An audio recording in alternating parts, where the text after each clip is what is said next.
ಬಾಲಕೃಷ್ಣ ಅವ್ರು ಹೇಳ್ತಾರೆ ಕುಮಾರಣ್ಣವರ ಕೂಸು ಈ ಯೋಜನೆ ನಾವು ಅದನ್ನು ಮುಂದುವರಿಸ್ತಾ ಇದ್ದೀವಿ ಸಾಕ್ತಾ ಇದೀವಿ ಅಂತ ಹೇಳ್ತಾರೆ. ಕುಮಾರಣ್ಣನ ಕೂಸು ಇವನ್ ಯಾಕೆ ಎತ್ಕೋಬೇಕು? ಕುಮಾರಣ್ಣ ಬಿಟ್ಟೋಗವ್ರೆ, ಇವನ್ ಯಾಕೆ ಎತ್ಕೊಂಡು ಸಾಕ್ಬೇಕು? ಕುಮಾರಣ್ಣನ ಕೂಸು ಸಾಕ್ಬೇಕಾದ್ರೆ ಇವನಿಗೆ ಲಾಭ ಇಲ್ಲದೆ ಸಾಕ್ತಾನ? ಯಾಕೆ ಎತ್ಕೋಬೇಕು ಇವನು ಕುಮಾರಣ್ಣನ ಕೂಸು? ಕುಮಾರಣ್ಣ ಇದ್ದಾಗ ಇವನು ಇದ್ದ, ಅಲ್ಲಿ ಇವನು ಇದ್ನಲ್ಲ ಸ್ವಾಮಿ ಕುಮಾರಣ್ಣನ ಜೊತೆಲಿ JDSನಲ್ಲಿ ಇರ್ಲಿವಾ? ಅವಾಗಾದ್ರೆ ಹೇಳ್ಬೋದಾಗಿತ್ತಲ್ಲ ಇದನ್ನ ಕೈ ಬಿಟ್ಬಿಡಿ ಅಂತ, ಈ ಟೌನ್ಶಿಪ್ ತೆಗಿರಿ ಅಂತ. ಈ ಭಾಗದ ಶಾಸಕನೇ ನಮ್ಮ ಜನಪ್ರತಿನಿಧಿ ಯಾವಾಗಾದ್ರೂ ಹೇಳ್ಬೋದಾಗಿತ್ತಲ್ಲ, ಇದನ್ನ ಕ್ಯಾನ್ಸಲ್ ಮಾಡಿ ಅಂತ ಹೇಳ್ಬೋದಾಗಿತ್ತಲ್ಲ.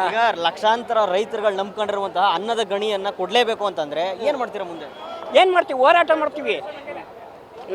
ಮಾಡ್ತೀವಿ ಸರ್. ನಮಗೆ ಅವನಿಗೊಂದು ಇಂಚು ಭೂಮಿ ಬಿಡಲ್ಲ. ಗೋಲಿಬಾರ್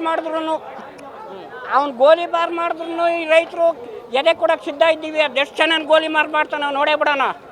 ಅವನು ಇದು ಎರಡರಲ್ಲಿ ಒಂದು ಆಗಲೇಬೇಕು. ಹೆಂಗೆ ಕಿತ್ಕೊತಾನೆ ನೋಡಿದ್ರೆ ಒಂದು ಕಡೆ ರೈತರು, ಒಂದು ಕಡೆ ಸರ್ಕಾರ.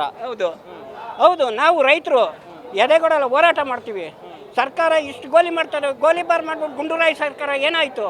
ಪತನ ಆಯಿತು. ಇದು ಅಷ್ಟೇ, ಇವಂದು ಅಷ್ಟೇ. ರೈತರನ್ನ ಯಾವನು ಎದುರಾಕೋತಾನೋ ಸರ್ಕಾರ ಉಳಿಯಲ್ಲ, ಅದು ಹೋಯ್ತದೆ. ಅವನೇನು ಮಾಡ್ತಾನೆ ಮಾಡೇ ಬಿಡ್ಲಿ. ನೋಡಿ, ರೈತರ ಪರವಾಗಿ ಕುಮಾರಸ್ವಾಮಿ ಅವರು ಮತ್ತು ನಿಖಿಲ್ ಕುಮಾರಸ್ವಾಮಿ ಅವರು ಪಾದಯಾತ್ರೆ ಮಾಡಲೇಬೇಕು, ಇದಕ್ಕೆ ಒಂದು ಹೋರಾಟಕ್ಕೆ ಜಯ ಸಿಗಲೇಬೇಕು ಅನ್ನೋ ಥರ ಪಾದಯಾತ್ರೆ ಮಾಡ್ತಾ ಇದ್ದಾರೆ. ಹೌದು ಸರ್, ಅವರ ಇದರಲ್ಲೇ ಪಾದಯಾತ್ರೆ ಮಾಡ್ತಾ ಇದ್ದೀವಿ. ಅವರು ನಮ್ಮ ಪರವಾಗಿ ನಿಂತಿದ್ದಾರೆ.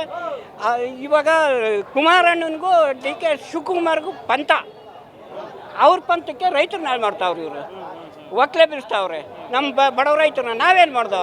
ಅವರ ರಾಜಕೀಯ ಏನೇನ ಮಾಡಲಿ, ನಮ್ಮ ರೈತರ ಜಮೀನು ಯಾಕೆ ಕಸ್ಕೋಬೇಕು? ಇವಾಗ ಅವರು DK ಶಿವಕುಮಾರ್ ಮುಖ್ಯಮಂತ್ರಿ ಆದಮೇಲೆ ಅವರ ಸ್ವಚ್ಛತೆ ಪಾದಯಾತ್ರೆಗೆ ಹೋದಾಗ ಎಲ್ಲ ಹಳ್ಳಿಗೂ ಭೇಟಿ ಕೊಡುವಾಗ ಹಳ್ಳಿಲಿ ಹೇಳ್ತಾರೆ, ನೀವು ರೈತರು ಭೂಮಿ ಕೊಡಬೇಡ್ರಿ, ಕೆರೆ ತುಂಬಿಸ್ಕೊಡ್ತೀನಿ, ವ್ಯವಸಾಯ ಮಾಡಿ ಭೂಮಿ ಮಾರ್ಬಿಟ್ಟು ಬೆಂಗಳೂರಿಗೆ ಹೋಗಿ ಬೀದಿ ವ್ಯಾಪಾರಿಗಳಾಗಬೇಡ್ರಿ ಅಂತ ಹೇಳ್ತಾರೆ. ಇದು ರಾಮನಗರಕ್ಕೂ ಕನಕಪುರಕ್ಕೂ ಅಂಟ್ಕೊಂಡದೆ. ಈ ಮಲೆನಾಡಿನ ಅಂತ ಪ್ರದೇಶ, ಇಲ್ಲಿ ಅನ್ನ ಕೊಡೋ ಅದು ಚಿನ್ನದ ನಾಡು ಅಂತೆ, ಇದು ಅನ್ನದ ನಾಡು. ಬಿಟ್ಬಿಡ್ಬೇಕು. ಚಿನ್ನ ತಿಂತಾನೆ ಅವನು, ತಿನ್ನಕ್ಕಾಯ್ತದೆ ಸರ್? ಇದು ಅನ್ನ ಬೆಳೆಯೋ ಭೂಮಿ. ಚಿನ್ನದ ನಾಡಾದ್ರೆ ನಿಮ್ಮದು ಅನ್ನದ ನಾಡು ಸರ್. ನಾವು ಅನ್ನ ತಿನ್ನಲ್ಲ, ಚಿನ್ನ ತಿನ್ನಲ್ಲ, ಅನ್ನನೇ ತಿನ್ನೋದು. ಚಿನ್ನದ ಭೂಮಿ ಬಿಟ್ಬಿಡ್ಬೇಕು. ಇದು ಮಲೆನಾಡು ಇದ್ದಂಗಿದೆ. ಇವ್ರಿಗೆ ಯಾಕೆ ಇಷ್ಟು ಆಕ್ರೋಶ? ಇವ್ರು ಜೋಬ್ ತುಂಬಿಸ್ಕೊಳ್ಳೋಕ್ಕೆ ಜೋಬ್ಗಳ್ರು. ಇವರು ಜೋಬ್ ತುಂಬಿಸ್ಕೊಳ್ಳೋಕ್ಕೋಸ್ಕರ ಈ ರೈತರನ್ನ ಒಕ್ಕಲೆ ಬಿಸ್ತಾವ್ರೆ. ಒಂದು ವೇಳೆ ಟೌನ್ಶಿಪ್ ಮಾಡಿಬಿಟ್ರೆ ರೈತರ ಪರಿಸ್ಥಿತಿಗಳು ಯಾವ ರೀತಿ ಇರುತ್ತೆ? ಬಿಡದಿ ಏನೂ ಇಲ್ಲ ಸರ್, ಇವ್ರ ಪರಿಸ್ಥಿತಿ ಇಷ್ಟೇ. ಭವತಿ ಭಿಕ್ಷಾಂದೇಶಿ ಭಿಕ್ಷಾ ಪಾತ್ರೆ ಕೊಡ್ತಾರೆ. ಆದರೂ ಅಲ್ಲಿವರೆಗೂ ನಾವು ಬಿಡಲ್ಲ, ಆ ಮಾತಿಲ್ಲ.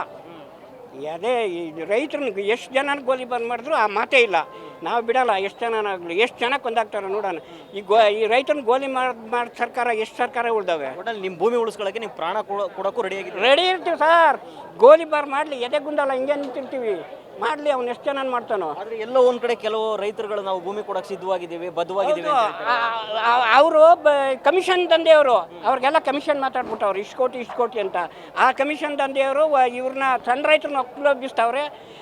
ಈ ಸಣ್ಣ ರೈತರ ಮಕ್ಕಳು ನಾಳೆ ಮಾಡ್ತಾವ್ರೆ. ಅವ್ರ ಮಕ್ಕಳೇನು ಉದ್ಧಾರ ಆಗಲ್ಲ, ಅವರು ಉದ್ಧಾರ ಆಗಲ್ಲ, ಸರ್ವನಾಶ ಆಯ್ತಾರೆ. ಮೇಲೊಬ್ಬ ಭಗವಂತ ಅವನು ಸರ್ವನಾಶ ಮಾಡ್ತಾರೆ.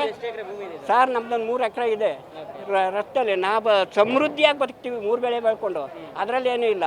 ಅರ್ಧ ಎಕರೆ ಇದ್ರೂ ಸಾಕಿವಾಗ ನೀರಾವರಿ ಎಲ್ಲ 3 ಬೆಳೆ ಬೆಳ್ಕೊಂಡು ಸಮೃದ್ಧಿಯಾಗಿ. 2 ಕೋಟಿ ಕೊಟ್ಟರು 6 ಕೋಟಿ ಆಗುತ್ತಲ್ಲ ನಿಮ್ಮದು?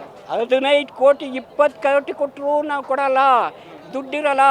ಸೂರ್ಯಚಂದ್ರ ಇರೋವರೆಗೂ ಭೂಮಿ ತಾಯಿಯ ಶಾಶ್ವತ. ನಾನು ನೀನು ಅಕ್ವೈರ್ ಮಾಡೋನು ದುಡ್ಡು ಯಾರು ಶಾಶ್ವತ ಅಲ್ಲ. ಮಣ್ಣಲ್ಲಿ ಮಣ್ಣಾಯ್ತೀವಿ. ಭೂಮಿ ತಾಯಿ ಒಬ್ಬಳೇ ಶಾಶ್ವತ, ನಾವು ಕೊಡಲ್ಲ. ಮುಂದಿನ ಪೀಳಿಗೆಗೆ ಉಳಿಬೇಕು. ಮಕ್ಕಳು ಮೊಮ್ಮಕ್ಳಿಗೆ ಬೇಕು. ಇವ್ರಿಗೆ ಮಾತ್ರ ಭೂಮಿ ಕೊಡಲ್ಲ.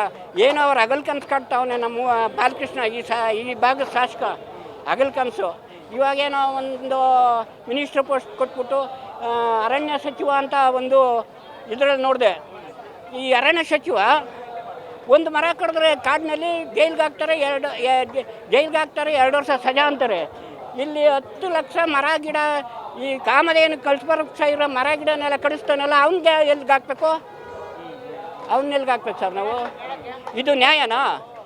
ನಮಗೊಂದು ನ್ಯಾಯ, ಸರ್ಕಾರಕ್ಕೊಂದು ನ್ಯಾಯನಾ? ಪ್ರಜಾಪ್ರಭುತ್ವಕ್ಕೆಲ್ಲ ಒಂದೇ ನ್ಯಾಯ ತಾನೆ. ಇವನಿಗೊಂದು ನ್ಯಾಯ, ನಮಗೊಂದು ನ್ಯಾಯ ಅನ್ನೋದು ಹೆಂಗೆ ಮಾಡ್ತಾನೆ ನೋಡೋಣ. Challenge sir, challenge. ಅದೆಷ್ಟು ಜನ ಗೋಲಿಬಾರ್ ಮಾಡ್ತಾನೆ ಮಾಡಲಿ, ನೋಡೇ ಬಿಡೋಣ. ನಿಮ್ಮ ಹೆಸರು? ನಮ್ಮ ಹೆಸರು ರಾಮಯ್ಯ ಅಂತ.